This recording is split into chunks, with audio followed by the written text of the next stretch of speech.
Hello everyone and welcome to our budget discussion today. Today is 2nd February 2026 and yesterday Finance Minister presented the 26-27 Union Budget. And today we'll be breaking down the Union Budget with our stellar panel here. Prime Minister described this budget as futuristic. It is centered on accelerating growth, building capacity, and inclusive development. We have an amazing panel with us today. We have Mr. Abheek Barua here. He's an academician and he is a former chief economist of HDFC Bank. We have Anindita Mukherjee here, and she is an urban economist and consultant. We have Indranil here. Indranil is a professor of economics at Jindal School of Governance and Public Policy.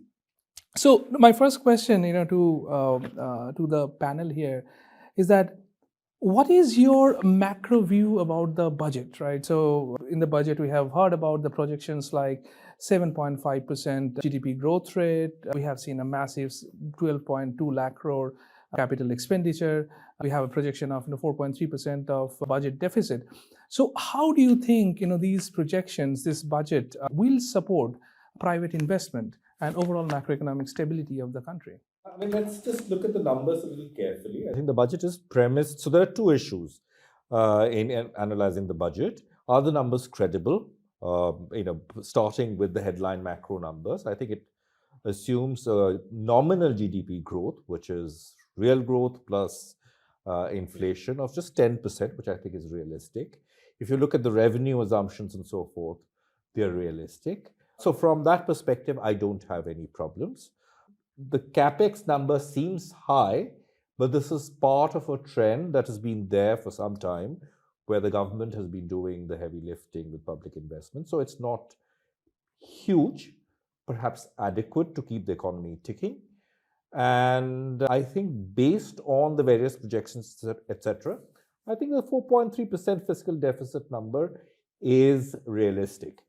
So that's the credibility aspect of it in terms of whether it's going to sort of push the economy forward a lot. I think often we tend to overlook the role of fiscal consolidation in kind of supporting growth. And I think that's the emphasis here, not an explicit expansionary measure.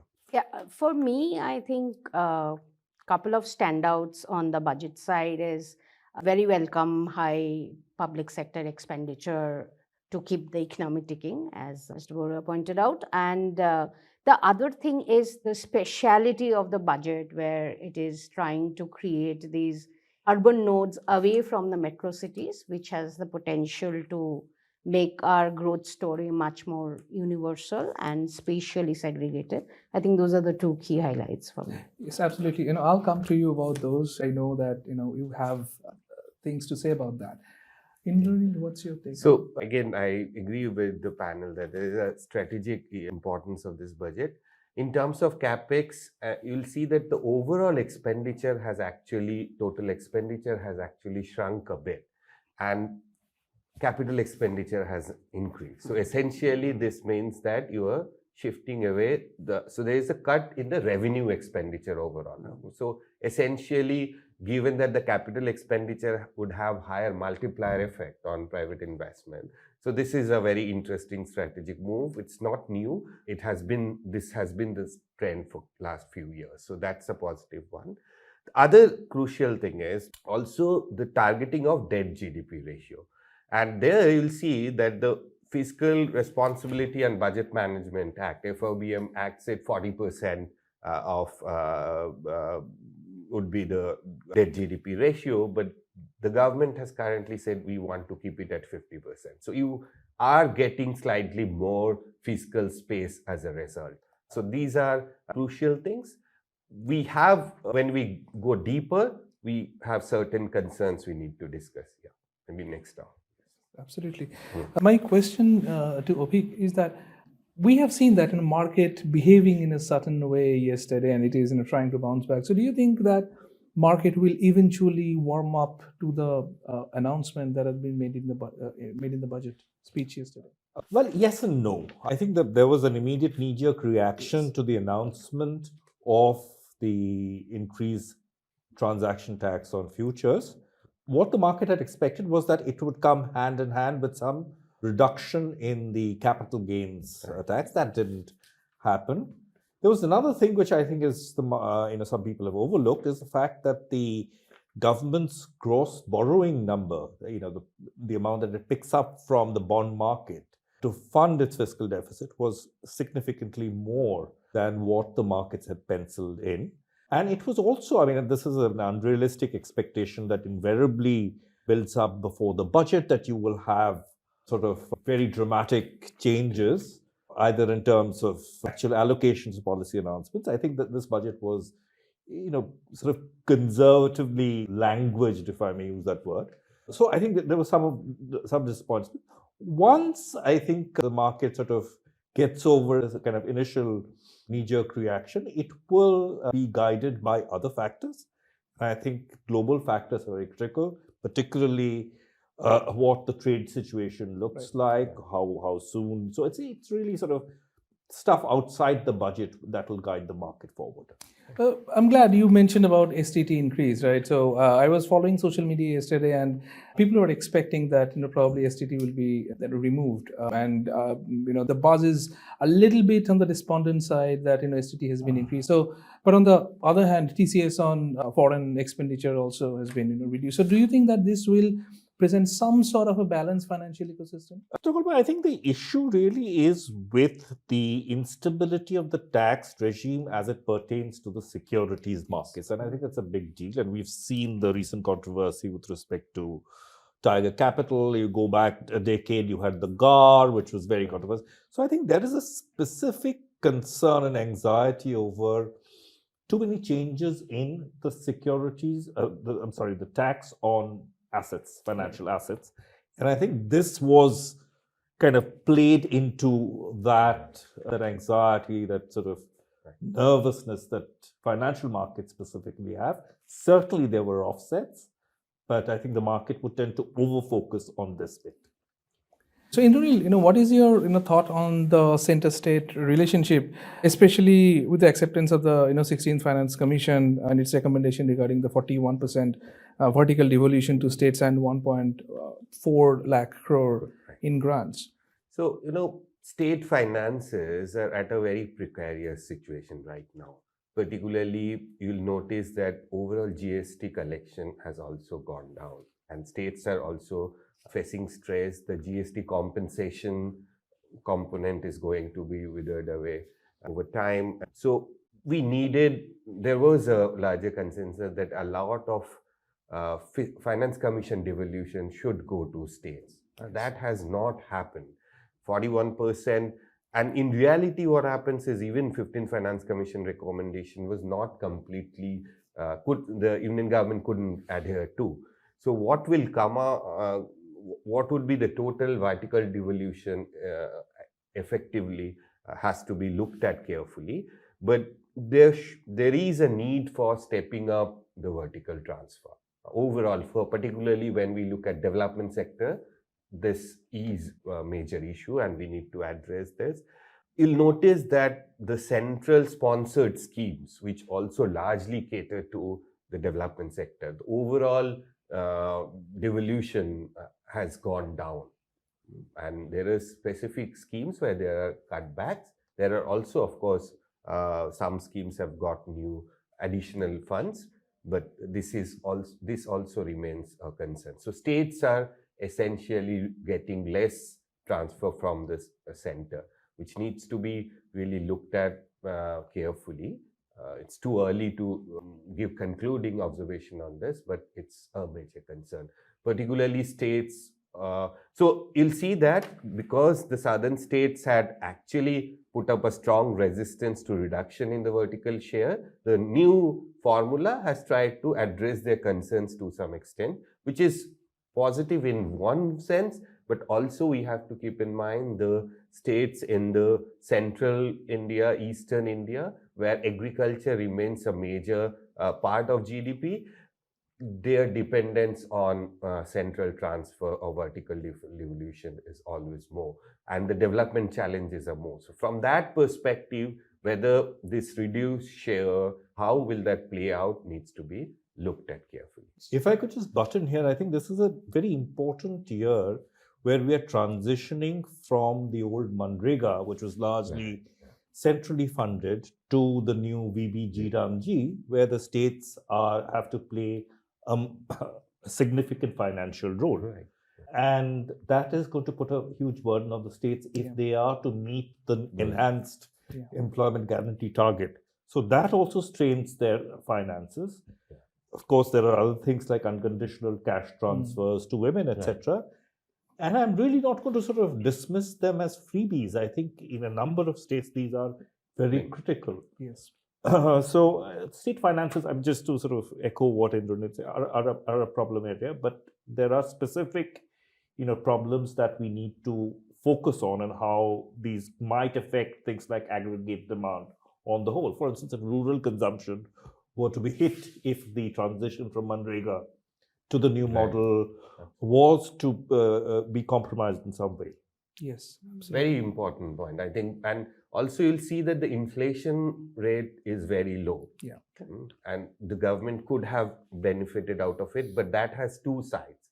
Is it a demand-driven low inflation, or there are supply side bottlenecks that have been addressed? So it's very critical, like Mr. Barua has also mentioned.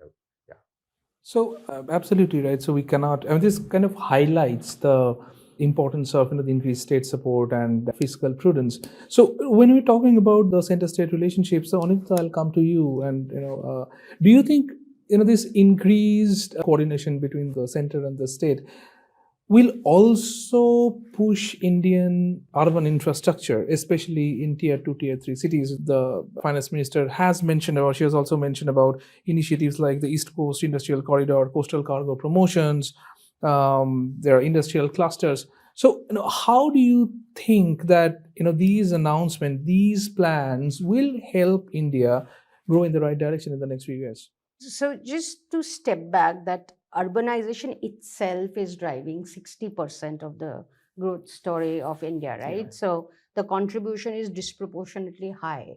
So in that context, and in the context of the 16th Finance Commission, which has been accepted by the government, I think it's critical that the devolution happens. The fund, function, and financiaries conundrum has been on for a long time, and 15th Finance Commission actually showed some way ahead how to devolve, and this is a very, very encouraging announcements. I think two things that stand out on the industrial corridor side and the eastern corridor to move rare earth and create those pathways. One is the linked urbanization, because urbanization is a function of either service-led growth or manufacturing-led growth or industrial-led growth. It doesn't matter what is driving, but the proximity of people with job creates the urbanization momentum. Tier 2, tier 3 cities have been warranting that attention for a long time now. This is a very positive signal from this budget. And I feel that another standout thing on this side is the focus on reviving the legacy corridors. I think we have heard a lot on greenfield development over the years in past announcements. I think one that builds on what is available on the legacy side, which has infrastructure, which has people and the labor force present in the vicinity, will really fast track the impact going forward. So these are very, very positive signs, and 16th Finance Commission and these announcements kind of go hand in hand. If I could just ask Anindita a question, because I'm very ignorant about these things. Can you name a couple of legacy corridors which will get sort of priority in this? I haven't gone through the finer prints yet, but I do feel that the Eastern Corridor that they are suggesting, if you see the labor mobility corridor already exists between West Bengal, Orissa to Tamil Nadu, manufacturing and the industrial belt, I think that gets strengthened, diversified because of this legacy revivals.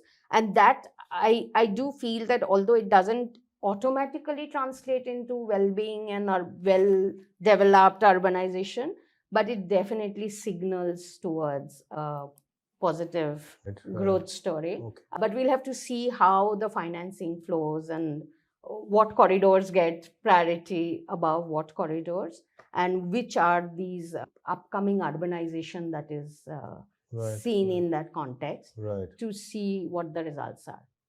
Thank you. We all know that the majority of Indian cities are very congested. In this budget, talks specifically about the urbanization and infrastructure boost in the tier 2 and tier 3 cities. Do you think that this will eventually help to take some load off the tier 1 cities, inland migration from other parts of the country to these cities, which is creating a massive load on these cities' capacities? Do you think that this will decrease to some extent and will probably lead to a more balanced urban growth in India? It's a very difficult prediction to Mhm. make. But what is interesting is the core megacity growths had already reduced. If you see the trends of past years, the economic survey clearly highlighted how the core cities have stopped growing as much as it used to, driven by migration.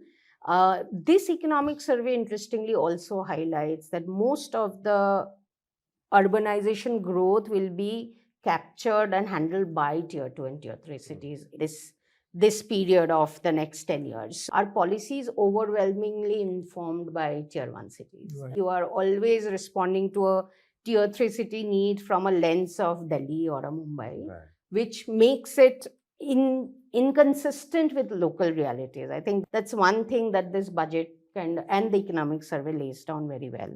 The other interesting and opportunistic thing is there is a great deal of urban land reforms that needs to happen. And these large metropolises are very complicated because of their land relations with people. So how the smaller tier 2, tier 3 cities have simpler, I'm not saying better, actually very unevolved land record systems, but it might be simpler to start small and then take the reform to that next level. Right. I think these are the two critical elements that will decide whether investments, the additional urbanization premium that 16th Finance Commission kind of recommends, whether that these cities will take benefit of. One problem and concern that we have, and I've also seen in the budget, and Indranil had pointed, is that the reduced revenue expenditure actually puts these tier 1, tier 2 cities, tier 2, tier 3 cities under deeper stress because of the lack of capacity and human resource available to these cities to manage this extra fund flow, if it kind of translates into fund flow. And that's one of the biggest concern I think we'll have to cater to enable the tier 2, tier 3 city investments translate into a growth story. Well, may I add one absolutely. element to this? See, the question you asked about migration, addressing the question of migration, would also depend on the ability to create jobs, right? So, and that's a critical element, whether we are able to create that kind of jobs in the tier 2, 3 cities. And there, the role of MSMEs are crucial. They're major employment sources, and also, of course, public employment at various ways. So I think those concerns need to be addressed. Overall, the allocation towards urban development has actually shrunk. Down. So it's okay to some extent if you are able to identify and target certain interventions better. But from one budget to expect such transformation is, I think, a bit too much. So we'll have to see how over time it plays out. But I think greater focus on employment and MSME needs. There are talks, there are announcements related to that, but we have to see how. Well, one of the things, I mean, just to sort of supplement what Indranil was saying and sort of feed into Anindita's, the rubric that she was putting forward. One of the things that I saw in my avatar as a banker was that in a landscape where private investments were rather sparse, that has been the case for quite some years now, around 2023-24, we saw a revival in service-related investments in the tier 2, tier 3 hospitals, hotels, And that automatic, those are labor-intensive industries. So, in small towns, Thrissur, other places, in Odisha. So that was there, and maybe it is responding to sort of MSME growth, and some of the surpluses of the MSMEs are getting plowed into that. But I think they've gotten off to some kind of a start in terms of private investment activity, which the large corporate sector or the larger cities haven't seen. Right. Indranil, you have just mentioned about focus on employment. We all know that this has been a big talking point for pretty much all the governments. And the focus, this government specifically talks about employability and the focus on capacity building. So you are a professor, right? So yesterday it was mentioned that 5 university townships will be built, along with girls' hostel for STEM and the AI centers. So do you think that these will be able to help the skill gaps, which is we all teach our students, and we know that many curriculum which are offered across the country at different places, they're not always able to bridge the gap between what the industry or the market wants and what is being taught to them. Right. So do you look at these as a very conscious effort to acknowledge these and therefore address these? Right. It's a strategic aspect, and it's a novel initiative, I would say. Few, mention of AI and also STEM is a big game changer in many ways. But AI related investments, I would have liked some big existing universities and institutions being identified, and around those institutions you try to build the capacities. Now the blueprint has to be unraveled now, but creating entirely new institution and then think that they will be providing state-of-the-art AI kind of education has certain concerns. But what could be probably in this scenario is that there are tie-ups with foreign universities, and then through those institutions you try to build those capacities around. But I would have liked IITs and other existing private universities, public universities, to be identified strategically and around those. One small anecdotal point is that we see that there is a decline in the share of IITs in the higher education expenditure, IIMs and IITs. So what is the exact situation? Why is that happening? We need to look at it. But I think overall, existing institutions need more fund. Overall, central universities have received lesser funds, which is a big concern. So you need to strengthen existing universities, institutions, and probably around them try to build this. There would be a demand aspect, and that demand aspect, in why I'm saying that, so if you want to build it around private universities, they would still be around NCR or metropolitan cities. So that will not be probably able to fill gaps in, say, like Northeast or Tier 2 cities. So we need more strategic vision around that. But I don't want academic courses to be over-finessed to meet the needs of industry. Right? You still need to have core education. And even when you're talking about AI, particularly large language models and agentic AI, you need a diverse set of skills. I saw this interview with the DeepSeek founder, and he said, what kind of graduates do you want? He said, I want people from the humanities. Yeah. I have 2 nephews who studied the classics, who are now working in AI. So you need a diverse set of skills which feed into this new construct called artificial intelligence. But to sort of hammer on right from the time they get into college, I mean, they need to learn humanities, STEM. Yeah. Let's not sort of de-emphasize the core learning that people go through. And I think there's a danger of that happening. Absolutely. And can't agree with more on this. And I want to add that, today if you ask IITs, their focusing on humanities precisely for this reason that only technical education is not helping. They are concerned about garbage in and garbage out, and now its education is becoming more challenging and transdisciplinary. But I think social science and humanities have a very important age in this, and Avik is spot on this, that we need core education, fundamental education. So yeah. So we've been talking about education and employability, and we have also seen in this budget there is a strong emphasis on productivity and jobs in the rural areas. So Anindita, quick tie-in to tourism development, like different archaeological sites that have been mentioned, or Purvada initiatives, the global Big Cat Summit, even. So do you think that the rural-urban synergy that we were talking about earlier, so does it this fit well into that narrative? I think so. Very interesting studies are there which says that rural areas are constantly transforming into urban-like settlements as we are, developing as an entire country. And I think this is the first time, even with the 16th Finance Commission and through the economic survey, there is a focused recognition or acknowledgement of this translation. And one of the interesting recommendation of accessing 16th Finance Commission, the urbanization premium that I was talking, is to create this rural to urban transformation policy. And that itself can help you plan better, allocate financing at the right places.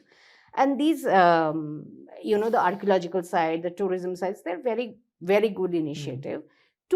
Two pointers just to just for everyone to think through this is, we are also talking about an extremely water stressed India increasingly, and urban centers at the helm of the stress because of this extra resource requirement to service so many people.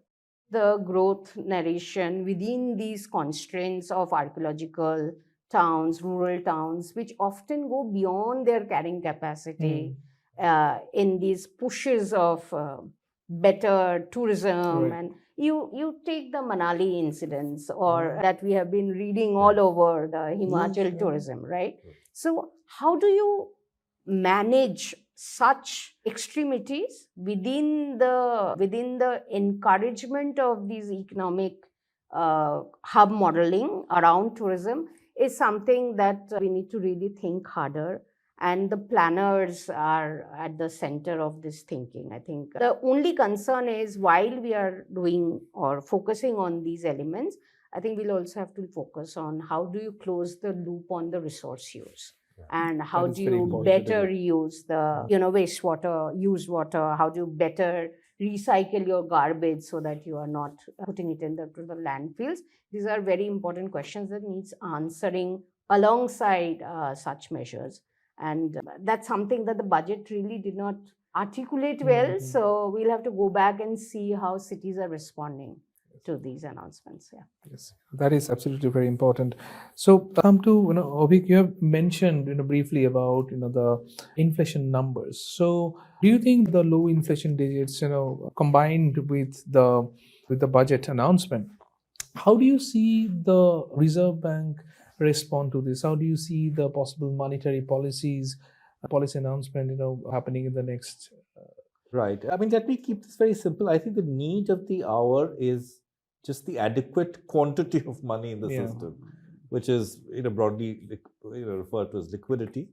There is a lot of government demand on the market, and as you kind of sort of intervene to defend the rupee, you tend to lose liquidity from within the system because you are constantly, the central bank is selling dollars, mopping up rupees. And to offset that, it needs to put back rupees into the system. I think that's the big challenge. How it manages to keep the amount of money consistent with the needs of the economy is really the big challenge going forward. I think the rate decision is a bit of a side issue now, and how they evolve, how they sort of handle this evolving situation of constantly tightening Right. liquidity or the adequacy of money is the central challenge. Another question, for you. I understand that the Indian economy has a particular roadmap. The budget is just another step towards that. But we are now right now living in a time with a lot of geopolitical uncertainty. So, do you think that any of this uncertainty which are surrounding us can prove a little bit challenging for Indian economy to achieve that goal, that 7.5% growth goal, or the larger goal of becoming a developed country by 2047? So, if I ask you to pick one particular geopolitical challenge, which challenge do you think is rather surmounting in front of India right now?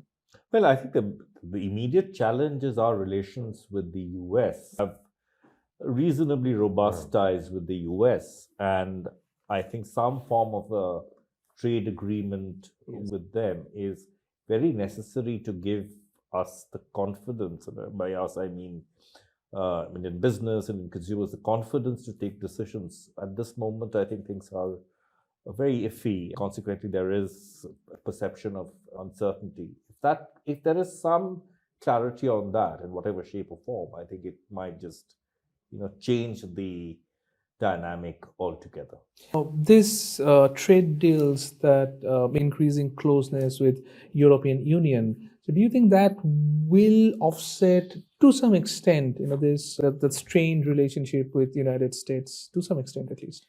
Yes, but I think in terms of the way things are perceived, the United States is still sort of the biggest economic pole. The EU trade deal certainly helps offset some of it. In many ways, symbolically in terms of actual economic relations and so forth. Some rapprochement with the US after this, the kind of the thought that we've seen is important. But if I ask you to pick up one thing that you like the most, that you found most exciting in this budget, what would that be? I think the absence of false promises. I think it sort of stuck to its knitting and said that, look, this is what a budget can do. We're not going to promise something great, but in terms of the sheer sort of the bookkeeping and the robustness of the bookkeeping of the government's accounts, I think it's pretty solid. Anindita? I think what excites me the most is the speciality of urban geography that the budget kind of acknowledges, and the sheer movement away from continuous metro city led growth narrative is itself a very, very positive move forward. Indranil? So, we didn't discuss adequately, but in this budget, health sector has certain interesting strategic announcements. So, I would like to highlight that there is, the whole aspect of biosimilars, the large molecule medicines are becoming important, and it's also of strategic importance for developing countries like India. And there is some concerted effort on that. The mission Biopharma Shakti is a very interesting initiative. They're upgrading the NIMHANS too as well. Right, some cancer mental drugs health. are Yes, being made, another important concern. There is also this, they're trying to set up institutions for Ayurveda research, which is much needed. We need systematic understanding of what works, what doesn't work in Indian system of medicine. So these are positive, concrete things, and we would like some of these pronouncements being realized into actual expenditure and Great. So we have come to an end of this podcast. So I have one last question for all of you. So we've been talking about the health sector, the urban areas, the rural development, the Reserve Bank. Who are listening to this podcast, right? So they might come up with these questions I don't understand and all that economics. So what's in there for me? As a common man, as a common Indian, what's in the budget for me? So what do you say as a common Indian? So what is the common Indian's takeaway from this budget? So I think I'll focus again on health sector. Yeah. And one big concern remains is that low allocation overall on health. So today's time, price of medicines is a major concern. A lot of people have been pushed into poverty, and that's what hit people. So we would have expected a larger or expanded price control regime under DPCO, which has not been realized even in this budget, and also higher allocation towards health. But I think overall rural development and development sector should have been given greater priority, and people might lose out as a result. So that concern remains, particularly the most vulnerable, poorest section of society. Yeah. Anindita? I feel this is a very long-term, vision-oriented budget because the benefits are quite indirect and possibly uneven also, as Indranil pointed out. While capital expenditure continues at a very large scale, what is lacking in my mind is the continuous focus or concomitant focus on service delivery. Right. How do you reach the last mile? How do you handle your informality, public housing, water sanitation, all those public health outcomes, right? Those are real today's problem to the common person. So in such a scenario, I feel that we don't have as much to look forward to, but I do feel that the budget is signaling for a long-term trend of job creation, and we'll have to look through the fine prints to understand this. Just one step ahead. Abheek? No, I think we need to somehow convince the common man that, as he sort of would expect in his household or his accountant, to keep the books properly and not sort of overdo things. Yes. His sort of bhai khata is safe in this budget, and that if there were some dramatic gestures in the budget that could have led to large imbalances, he would have been the loser in the long term in terms of high inflation and so forth. So the government has done a very good job of balancing its accounts to the extent possible. I think it's important to communicate to the common man that is just as important as a change in the tax rate or some reduction on the tax slab. So we have come to an end. This is where we wrap up, right? So we have had a fantastic chat with all of you. It's been absolutely wonderful hearing from you. So to our listeners, we'd say that, we have a budget which is long-term vision oriented, which is robust, which is balanced, which has a very strong focus away from the metropolitan cities-led growth, which we have been seeing. So this is a very welcome change. It's a very safe budget, and the common Indian has a lot of takeaway from this. From University of Southampton, Delhi, our sincere thanks to all the panelists for coming here. It's been a great pleasure having you all here. So with this, this is me, Dr. Chitrakalpa Sen. I'm signing off from University of Southampton, Delhi.